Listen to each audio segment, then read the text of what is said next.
नमस्कार दोस्तों, आइए सच की रफ्तार न्यूज़ चैनल में आपका स्वागत है।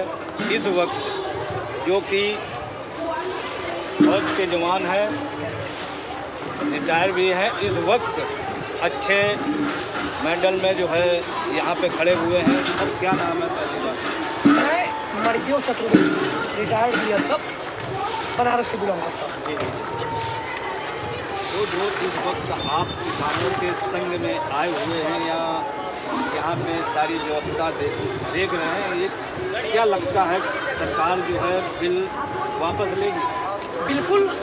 जब भी सरकार की नौकरी करके आए कर जी बिल्कुल। जवान कौन? किसान का तो बेसिकली बेटा है। जब उसका पिता आज सड़क बैठा हुआ तो बेटा क्यों नहीं है? कोशिश करने वालों की कभी हार नहीं होती, ठीक है। लहरों से डरकर नौका पार नहीं होती। तो निश्चित रूप से सत्य असत्य की लड़ाई है। हमने दुर्योधन से लड़ा, कंस से लड़ा, हमने जो है रावण से लड़ा, हमने अंग्रेजों से लड़ी, मुगलों से लड़ी, कभी हार ही नहीं। असत्य को ही जाना पड़ा। और आज 52 से लेकर अब तक हम लड़ रहे हैं, लेकिन अब एक नए भारत का उदय हुआ है। अब व्यवस्था परिवर्तन के साथ ये हम लड़ाई जीतेंगे। जो सरदार भगत सिंह ने कहा था, राइट टू रिकॉल, हम 5 साल की सत्ता की चाबी उनको सौंपते हैं, लेकिन अगर उनकी अपनी बात कहनी है, मनवानी है, तो 5 साल वेट करते हैं। अब हमें वो तंत्र चाहिए कि हम उनको तुरंत रिवर्स कर सकें, तुरंत अपनी बात बनवा सकें। जी तो सर, जैसे कि आपने भी बहुत लड़ाइयाँ लड़ी हैं, तो इस वक्त लड़ाई लड़ी जा रही पेट की लड़ाई, जो कि जवान भी अगर सीमा पर रहता है तो वो पेट के लिए बिना खाए जवान वहाँ भी नहीं टिक सकता। लड़ाई जब लड़ाई लड़ता है तो जो है अपने देश के लिए लड़ता है, जो देश में हर व्यक्ति हर किसान रहता है उसके लिए लड़ता है। क्या कहना चाहेंगे आप? जी बिल्कुल, निसंदेह ये लड़ाई कारपोरेट बनाम पेट की। और हमारा भारत एक कृषि प्रधान देश है, तो जो 70% जनता किसान है, गांव में रहती है, मजदूर है, उनकी बात है। जिस देश का किसान कमज़ोर है तो जवान भी कमज़ोर होगा, पूरा देश ही कमज़ोर होगा। तो आज देश हित की बात है, जोड़ने की बात है। तो ये लड़ाई निश्चित रूप से देश हित को, राष्ट्र को मजबूत करने के लिए लड़ रही है। जो जवान लड़ाई में लड़ता है, शहीद हो जाता है, उसके लिए उसके माँ बाप कितनी पीड़ा में रहते हैं, आप बता सकते हैं? जी बिल्कुल। उन माँओं से पूछो जिनका बेटा नहीं रहा, उनके सुहागिनों से पूछो जिनका पति नहीं रहा, उस बहन से पूछो जिसका भाई नहीं रहा। बड़ी विडम्बना है। इस देश में कभी बात होती है एक समान की बात है, समान आचार संहिता, लेकिन एक विडम्बना देखिए, सरहद पे खड़ा BSF ITBP SSB का जवान, उसको शहीद का दर्जा नहीं है। पुलवामा में तमाम लोग वहाँ पे वीर गति को प्राप्त हुए और उनको वहाँ से मोदी सरकार, जो मोदी प्रधानमंत्री जी थे, उन्होंने उनका शहीद कहा, लेकिन वास्तव मृतक नहीं थे। उन बेचारों घर के परिवारों को पेंशन नहीं है। क्या भेदभाव में नहीं जीते हैं? क्या परंपरा ऐसा चलता आ रहा है? क्या जब जाति धर्म के आधार पर सारी चिन्ह हो? नहीं, कहीं ना कहीं जवान शहीद का परिवार जो वीर गति को प्राप्त होता है, कैसे भी हो, किसी भी विभाग से हो, अगर दुश्मन गोली से मरता है तो बहुत दुख होता है, उसको सम्मान मिलना चाहिए। आपके बनारस लोकसभा संसदीय क्षेत्र से अभी भी रमेश यादव, अवधेश यादव को सम्मान जो मिलना चाहिए उनको नहीं मिल पाएगा। सर, एक बात और पूछना चाहेंगे आपसे, एक सवाल और करना चाहेंगे। जैसे कि इस वक्त हर किसी विधायक के पास, हर MLA के पास, हर मंत्री के पास, हर सांसद के पास ये जवान मौजूद है इस वक्त, क्या वो भी किसी का बेटा है? आप क्या कहना चाहेंगे? जी बिल्कुल, ये बड़ी सवाल उठ रहा है। क्या वो जो ड्यूटी पे तैनात सिपाही हैं, हमारे अगल बगल खड़े हैं, आंदोलन हमारे पर कैनन फेंक रहे हैं, क्या हमारे साथ हैं? अरे खुद से पूछिए, वो भी तो किसी किसान का बेटा है जो इसमें से आया है। हर घर से, हर 3-4 घर छोड़ के एक घर से वो बेटा कहीं जवान होता है, चाहे सैनिक हो, अर्धसैनिक बल हो, पुलिस हो, अग्निशमन होमगार्ड हो, तो कहीं ना कहीं जुड़ा है। क्या उसे घर से फ़ोन नहीं जाता है? वो अपने पापा से पूछता नहीं, पापा आपने खाना खाया? सर्दियों से बच के रहना, बारिश से बच के रहना, क्या उसकी संवेदनाएं नहीं है? इस किसान आंदोलन की तरफ निश्चित है। वो मन से हमारी तरफ दुखी होता है और हमारी तरफ है, हमारी संवेदनाओं की तरफ है, क्योंकि ये सच की लड़ाई है, उसके पेट की लड़ाई है और खड़ा जवान हमारे साथ है। तो इस वक्त जैसे कि सरकार कहती है नहीं, हरियाणा के कुछ दलाल लोग हैं, कुछ पैसे देकर यहाँ पे बुलाए गए लोग हैं, क्या लगता है आपको, जो है सर्विस कर चुके हैं, क्या लगता है? जी बिल्कुल, ये मनमानी बात है, मनमाना घर जाना। सुप्रीम कोर्ट ने उसी दिन साफ करे था, माननीय सुप्रीम कोर्ट ने, कि ये राष्ट्रीय मुद्दा है, इनको हटा नहीं सकते। और आज जो आया है, आभार प्रकट करना चाहूँगा मैं, ये हिंदुस्तान पूरा रेडी रहेगा कि उन्होंने दिया कि ये बिल को तुरंत होल्ड किया जाए, अगर आप नहीं करेंगे तो हम करेंगे। तो निश्चित रूप से ये किसान बनावटी नहीं है, ये जो है न्यायपालिका ने मान लिया है। क्या न्यायपालिका से बढ़ के विधायिका हो गई है? तो कहीं ना कहीं ये बात गलत है, उनकी नाजायज़ है कि मुट्ठी भर किसान है, किसान नहीं है, खालिस्तानी है, माओवादी है, बिल्कुल गलत है। ये तानाशाही पूर्ण रवैया, तानाशाही की तरफ संकेत कर रहा है कि हम सरकार नहीं, तानाशाह। जैसे कि एक सवाल और पूछना चाहूँगा सर, कि जो है इस वक्त जो कि सरकार किसी तरीके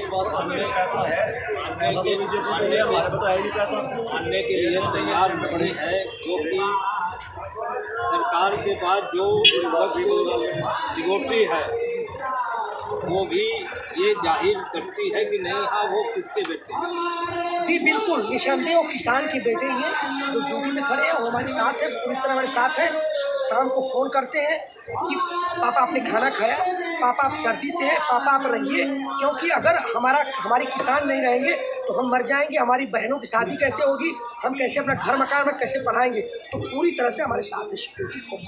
यहाँ पे और भी जो जवान मौजूद हैं उनसे बात करते हैं। सर आप जो है क्या कहना चाहेंगे किसानों को लेकर? जो है किसान हर जगह हर बॉर्डर में बैठा हुआ है, सबसे बड़ी बात यह है कि किसान चुपचाप बैठा हुआ है, किसी प्रकार का नुकसान के लिए बैठा हुआ है, फिर अपने हक की मांग के लिए बैठा हुआ है और शांतिपूर्वक अहिंसा के साथ आंदोलन कर रहा है, जो कि अधिकार है। और सुप्रीम कोर्ट ने भी ऑलरेडी बता चुका है, रास्ता दिखा चुका है कि ये किसानों का या आम जनता का किसी का भी शांतिपूर्वक आंदोलन करने का हक मानता है। इसलिए ये किसान जो है कि ये मान चुके हैं, किसान ही नहीं सिर्फ बैठे हैं, इसमें जो है कि जवान भी है, किसान भी है, मजदूर भी है, आम जनता भी है, पूरी आवाम है। और ये पूरी आवाम जो है कि अब ये लड़ाई जो है कि किसान आंदोलन नहीं रह गया है, ये है एक महाजन आंदोलन बन गया है। और इस महाजन आंदोलन से कुछ न कुछ उदय होगा।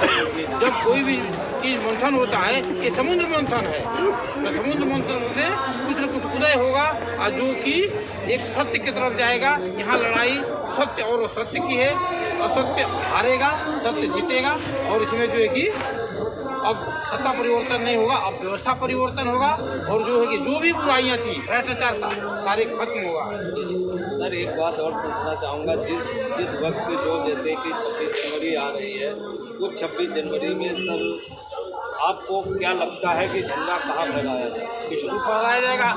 26 जनवरी, ये बताइए, मैं आपसे पूछना चाहता हूँ, 26 जनवरी में क्या नेताओं के लिए राजपथ पर झंडा फहराने का है?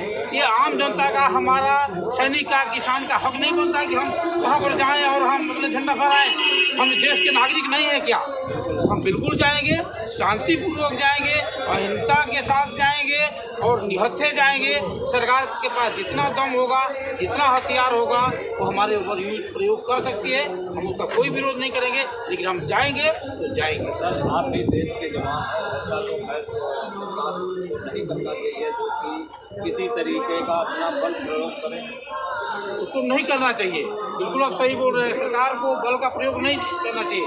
लेकिन पाप जो है ना, भ्रष्टाचार ज़्यादा हो जाता है, पाप जब बढ़ जाता है तो उसको कुछ दिखाई नहीं देता है। और ये भी आपको बता देता हूँ कि इतिहास गवाह है कि पाप कभी हार नहीं मानता। यदि पाप हार मान लिया तो पाप बना ही रह जाएगा, पाप नष्ट नहीं होगा। इसीलिए ये है कि पाप हार नहीं मानता और पाप को नष्ट किया जाता है, ताकि पाप खत्म हो जाए। और यहाँ पाप, अत्याचार, भ्रष्टाचार ये इतना बढ़ चुका है, अपने चरम सीमा पर आ गया है, इसको यहाँ से नष्ट होना है। सर एक सवाल और मैं करना चाहूँगा आपसे कि जो कि अगर सरकार 26 तारीख के पहले अगर कोई निर्णय लेती है तो आप क्या करेंगे? तो 26 तारीख से पहले निर्णय ले लेती है, तीनों बिल वापस ले लेती है, MSP निर्धारण और उससे कम रेट पर, लेने वालों के लिए सजा का प्रावधान कानूनी रूप से दे देती है तो सरकार का स्वागत है, हम अपने अपने घर लौट जाएंगे, इससे बढ़िया क्या। तो क्या 26 जनवरी आप यहाँ दिल्ली में नहीं मनाएंगे? नहीं, अब जिसको जहाँ मनाना होगा अपने अपने एरिया में भी मनाएगा, जिसको वहाँ पर बुलाया जाएगा वो भी जाएगा, वो वहाँ जाएगा। मतलब हम डिस्टर्ब नहीं करेंगे सरकार को किसी तरफ से, और हम अपने अपने घर जाएंगे, जिसको जहाँ जहाँ मनाना होगा मनाएगा, किसी तरफ से कोई डिस्टर्ब नहीं होगा। जो हर बात मान लेती है तो हर बात क्या मानना है, मानना एक ही बात है कि MSP निर्धारण और उससे कम रेट पर लेने वालों की सजा का प्रावधान, एक ही बात को मानना ना। किसान यही तो मान रहे हैं ना, बाकी 3 तो तोहफा लौटा रहे हैं, वो तोहफा अपना ले ले, एक ही चीज देते और 3 वापस। क्या कहना चाहेंगे आखिरी बात? जी बिल्कुल, क्या देश को चैनल के माध्यम से क्या संदेश देना चाहेंगे? मैं एक संसद को और एक जनता को देना चाहता हूँ। इस संसद को मैं देना चाहता हूँ कि मत दफनाओ मेरी लाश को, मुझे उम्मीद है उनके आने की, हटा दो कफन मेरे चेहरे से, मुझे आदत है मुस्कुराने की। ये खूबसूरती है लोकतंत्र का जो आज भारतीय संसद यहाँ बैठी दिखाई दे रही है। और मैं जनता से अपील करना चाहूँगा कि हमने 71 जीता, हमने 74 जीता, हमने करगिल जीता, और ये भी लड़ाई हम जीत के दिखाएंगे। लगभग जीत ली है, दूसरी कील आज माननीय सुप्रीम कोर्ट जी ने पहल करके ठोक दी है, और आखिरी कील जल्द ही ठुकने वाली है। और आप लोग जहाँ रहें वहाँ से कामना करें, जो आ सकता आए, इस जो लोकतंत्र का पर्व चल रहा है इसमें शामिल बड़ी संख्या में। इतनी अच्छी बात कहा। यहाँ पर खड़े मौजूद जवान भाई जो है खड़े हुए हैं, ये भी किसान के बेटे हैं। इस वक्त खैर रिटायर हो चुके हैं, लेकिन है जवान ही माना जाएगा। कैमरामैन आमिर के साथ गंगाराम की रिपोर्ट।